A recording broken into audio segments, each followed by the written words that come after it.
Hey guys, Slayer here. Welcome back to the Destiny 2 guide. Today we're taking a look at the brand new dawning event to close out 2023. This event should be running for about 3 weeks from the time of this recording. Today we're just going to go over the PvP and PvE god rules for these reprised weapons once again. I believe since 2021's dawning event, weapons are the same and they're just reprised again with some of the new loot pool traits. But not to fret, we'll give you guys the best possible pairings for them. And in the background gameplay today, taking a different approach with the style of video today as well. You'll see some of the strats you can use to kind of speed up the process to obtain these weapons as fast as possible. And hopefully the RNG is on your side so you don't have to waste so much time farming for that perfect roll. If you found anything useful today, be sure to spank that like button and subscribe, because Ty1slayer creates educational content all the time. Starting off with the Orbital Wing, our Arc Glaive via the Dawning event. Now here, as usual, urge you guys to follow along with us. You can head on over to d2foundry.gg, where we see all these rolls, you get all the goods on the stats and the perk combination. Firstly, for your glaive, you want ballistic tuning, right? You want to max out this range as much as possible. Then you want accurized rounds if you can get your hands on it. Otherwise, extended mag for increased mag size. Perks, you have some good options here. Top slot here for your PvE god roll will be Grave Robber. Any melee final blows will reload.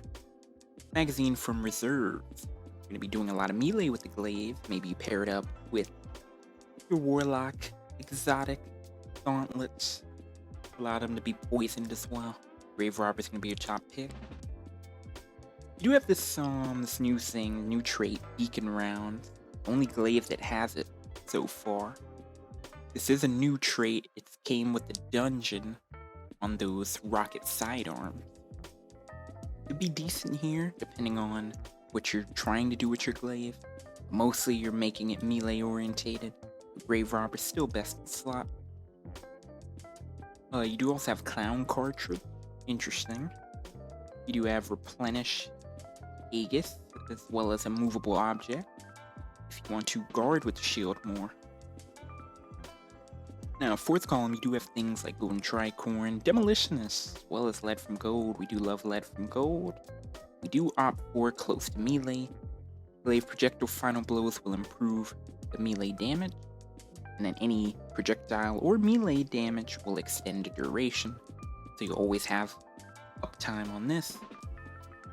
PvE, Grave Robber, close to melee. You want to take this bad boy in PvP, you do have access to high impact reserves, which allow this bad boy to really pack a punch. Other than that, that's kind of it. Nothing really too crazy with the blade. Moving on, we have our Stasis Pulse, and it is a lightweight frame. You guys know we love when we have the lightweight frames at our disposal. Same things, guys. You know the drill. Range, man. So hammer forged, accurized. Looking at 58 range. Plus another 10 if you get lucky and get your range masterwork, which is what you'll be shooting for, so you'll be at 68 if you get it. If not, not really too big of a deal. The third column, you do have access to heating up. You have Killing Wind, and you do have moving target as far as PvP goes.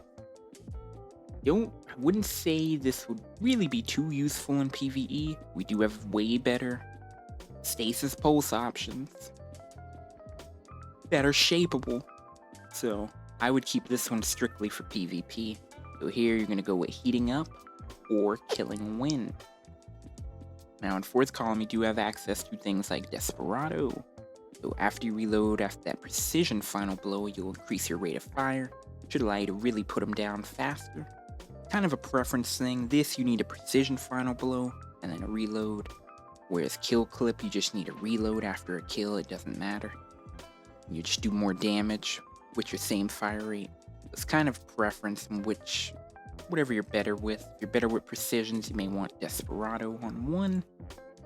If you're not too good with either, you may want Head Seeker because it's just intrinsically there. All you need to do is hit a few body shots and then hit a precision, and you get the Head Seeker, a little extra precision damage, like 1 point of damage. But it does make a difference. Other than that, there's nothing really else good to see here. Now, moving on to our cold front, you have a kinetic submachine gun. And it is pretty stacked, I might add.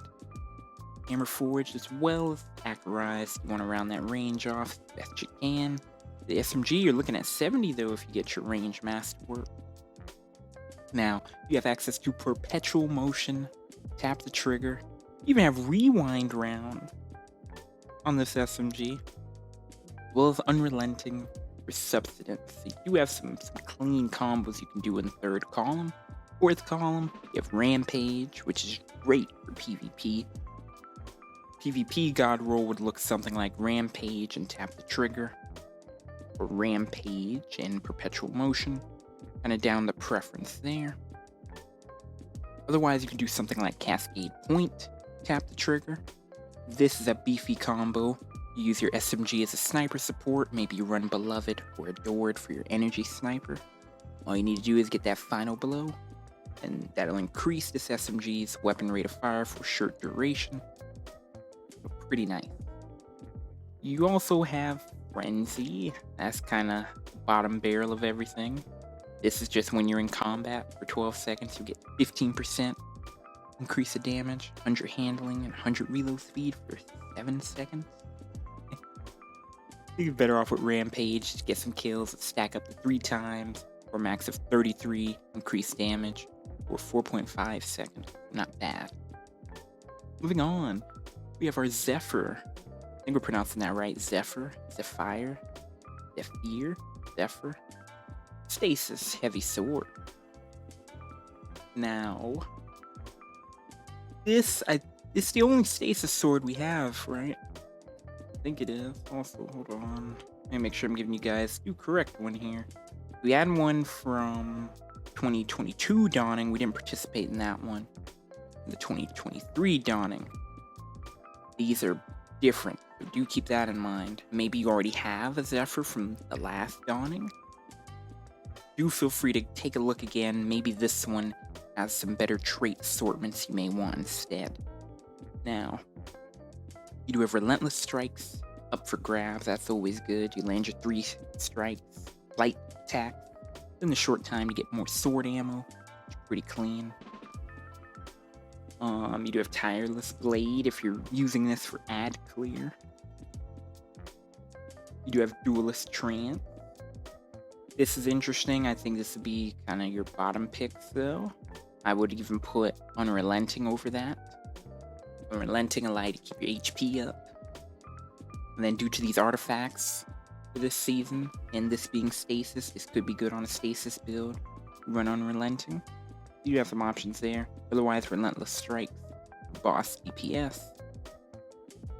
Now, for your fourth column, you do have access to Vorpal Weapon. You have access to Surrounded, Whirlwind Blade. You do have Chain Reaction, as well as Cold Steel. You have things like Attrition Orbs and Collective Action. Interesting. Attrition Orbs would be very interesting on a sword. Not gonna lie, because just sustain damage to create an overpower. Sword, it says here about 10 hits or something. You'll kind of get those pretty quick. Cold Steel is another thing that'd be good this season due to the artifact. Light attacks will apply 40 slow, and heavy will apply 60. So if you're not using your good old, it's the tip of my tongue, I can't remember the name. There it is, the Riptide. If you're not using your Riptide fusion rifle or the chill clip, you can use this sword with Cold Steel on it to apply their slow stacks. It will run your heavy slot though. It should pack more of a punch for you. Between those, right?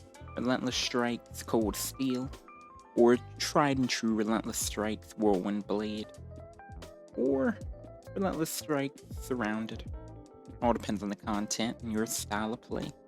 Move on to Avalanche. This is probably my a highlight, to be honest with you guys. Same thing, range, stack it out as much as you can. Like how each one's going up is slightly with 10 more range than the previous weapon.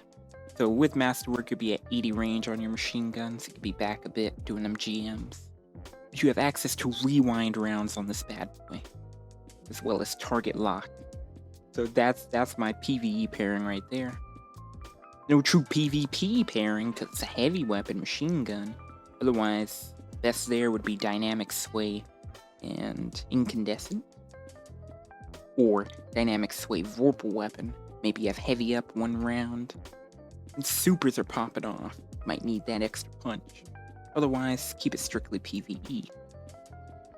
Rewind and target lock. Rewind.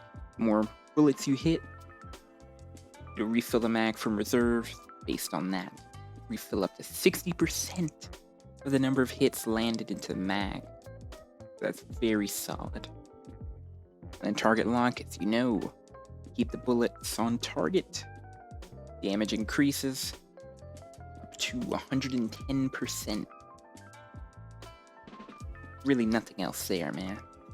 I think they did good with that. Liking that combo, that's what we'll be shooting for.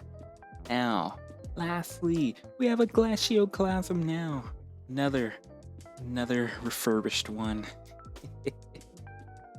So here you have access to some more beefy things. So, PvE-wise, you can do something like Slide Shot, Reservoir Burst.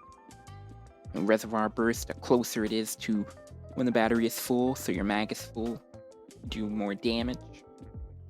And it will cause the enemies to explode on death. Slide Shot will ensure you keep reloading it when you slide, and then you get the added range and stability. Otherwise, you go Overflow, Reservoir Burst, or Overflow Controlled Burst. Now you want to take this bad boy into PvP. Oh, I know you do. Under Pressure, High Impact. Slide Shot, High Impact. It is juiced. It is juiced. And we're going for the Slide Shot, High Impact. I think that'll be your god roll for the way the current sandbox of weapons are played. The way people are playing, how aggro. You want Slide Shot. You want that range. You want to get them at that mid-range with your fusion rifle. Maybe even leading a little bit into that long range. Even get a good, clean damage off on them. That's calling up what we got there, guys. That's what the Dawning is cooking up for us. And it is a grind to get these weapons. I wanted to show you guys some gameplay of the weapons. But lo and behold, baking all this nonsense in the damn oven. And we don't have our oven masterworked because we've never played any of the Dawning season. Little seasonal event. So, we're kind of slogging through that, but we brought you guys the PvE and PvP god rolls on these weapons. Showed you guys a little bit of cheesy stuff you can do to kind of speed up the process and get these unlocked for yourself using these farming methods that we're showing on screen, the background gameplay. But I hope you found something useful today. If you did, be sure to spank that like button and subscribe. Ty1slayer creates educational content all the time. See you on stream.